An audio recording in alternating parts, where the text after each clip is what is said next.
भारत में digital payments के क्षेत्र में यूपीआई यानी कि यूनिफाइड पेमेंट इंटरफेस एक अत्यधिक लोकप्रिय और भरोसेमंद तरीका बन चुका है। लगभग हर भारतीय उपभोक्ता यूपीआई के माध्यम से भुगतान करता है, चाहे वो छोटे दुकानदार से लेकर ऑनलाइन शॉपिंग तक का हो। 1 फरवरी 2025 से यूपीआई के नियमों में बड़ा बदलाव किया गया है, जो उपभोक्ताओं के लिए काफी जरूरी है। यूपीआई एक ऐसा प्लेटफॉर्म है जो उपभोक्ताओं को स्मार्टफोन के माध्यम से सीधे बैंक खातों से पैसे भेजने और प्राप्त करने की सुविधा देता है। इसका मुख्य उद्देश्य डिजिटल भुगतान को सरल, तेज और सुरक्षित बनाना है।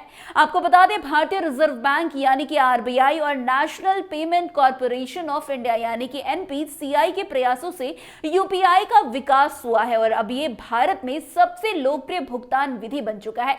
वैसे यूपीआई के माध्यम से पैसे भेजने और प्राप्त करने के लिए उपभोक्ताओं को एक यूनिक यूपीआई आईडी की आवश्यकता होती है। ये यूपीआई आईडी एक व्यक्तिगत पहचान होती है जिसे बैंक के साथ लिंक किया जाता है। अब इसका उपयोग डिजिटल भुगतान करने में किया जाता है। पहले यूपीआई आईडी बनाने का तरीका बहुत सरल था, लेकिन अब 1 फरवरी 2025 से कुछ महत्वपूर्ण बदलाव किए गए हैं जिन्हें हर उपभोक्ताओं को ध्यान में रखना होगा। आपको बता दें, एनपीसीआई ने 1 फरवरी 2025 से यूपीआई आईडी बनाने के लिए नए नियम लागू किए हैं, जो उपभोक्ताओं के लिए काफी महत्वपूर्ण है। इन बदलाव के तहत अब यूपीआई आईडी में कुछ विशेष प्रकार के कैरेक्टर्स का उपयोग नहीं किया जा सकेगा। अब से जब आप नई यूपीआई आईडी बनाएंगे तो आपको ध्यान रखना होगा कि उसमें किसी भी तरह के स्पेशल कैरेक्टर्स का इस्तेमाल नहीं किया जा सकता। उदाहरण के लिए, यदि आपने पहले किसी यूपीआई आईडी को abcd@1234 या abcd #1234 जैसे बनाया है तो ये अब स्वीकार नहीं किया जाएगा। वैसे यूपीआई आईडी का उद्देश्य सरल और समझने में काफी आसानी होनी चाहिए, ताकि उपभोक्ताओं को इसे बिना किसी परेशानी के याद रखा जा सके और अन्य लोगों को भी आसानी से भेज सके। इसलिए अब से नई यूपीआई आईडी केवल अक्षरों और अंकों में ही बनानी होगी और इसमें कोई भी विशेष चिन्ह नहीं हो सकते, यानी कि स्पेशल कैरेक्टर नहीं हो सकते।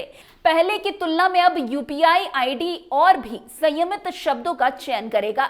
यूपीआई आईडी को बनाते समय आपको यह ध्यान रखना होगा कि वो किसी दूसरे व्यक्ति के पहचान से मेल ना खाती हो। उदाहरण के लिए, यदि कोई और पहले से अमित 1234 नाम की यूपीआई आईडी बना चुका है तो आप इस नाम का उपयोग नहीं कर सकेंगे। इसके अलावा यूपीआई आईडी के नाम में कोई भी अभद्र या आपत्तिजनक शब्द नहीं होने चाहिए। यदि आपने इस नए नियमों का पालन नहीं किया और आपने स्पेशल कैरेक्टर या अन्य नियमों का उल्लंघन किया तो आपकी यूपीआई आईडी रद्द की जा सकती है।